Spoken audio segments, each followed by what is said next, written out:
Thanks for logging on to myfoxhurricane.com. A couple of areas that we're watching out into the Atlantic. We've got the remnants of Gordon. Remember that from days ago, still kind of lingering out there. Seeing less and less chance that this will regenerate, but it's still a possibility. Have another area just to the west of that. We could see some slow development with that. Neither one of these systems are really of any concern because they're out over open water. It doesn't really matter whether they develop or not. They will not be affecting any land areas. What we're really kind of watching and focusing in on is the same area that we've been watching or potentially watching across the Western Caribbean, heading towards the Gulf of Mexico sometime next week, heading into after that. So this is going to take time.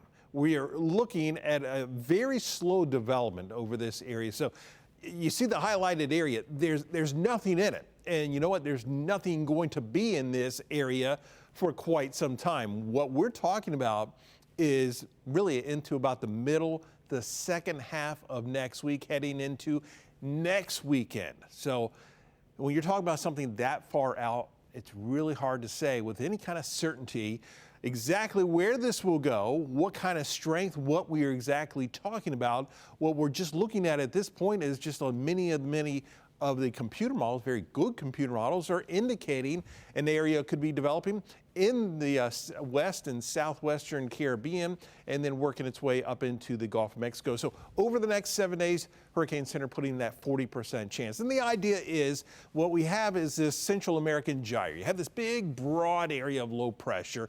We're seeing signs that this is going to be developing over the next several days, which is something we commonly see as we're heading towards fall. And when you have this large, broad area of low pressure, sometimes it's going to help kind of spin up other areas of low pressure. You've got a lot of instability, you've got a lot of moisture in this area, a lot of heat from the ocean, and so you can get all the ingredients that you need to kind of spin up one of these systems. Question is, where exactly does it spin up and where does it go? A weaker system will likely go a bit further on towards the west. A stronger one probably go more towards the east. So there's still loads of questions with this as we go through the next several days. But here's that probability of seeing formation here. And you see the highlighted area there through October 1st. So we're still talking long range.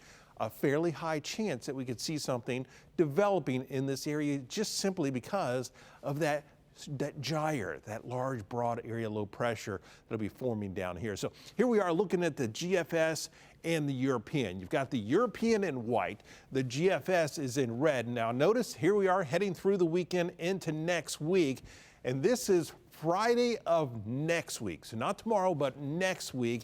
And we are at this point talking about the potential of something into the west or southwestern Gulf of Mexico. So bottom line is, this is going to take a long time to develop. There's still a lot of question marks with this. So we've been talking about this really for about the next week or so.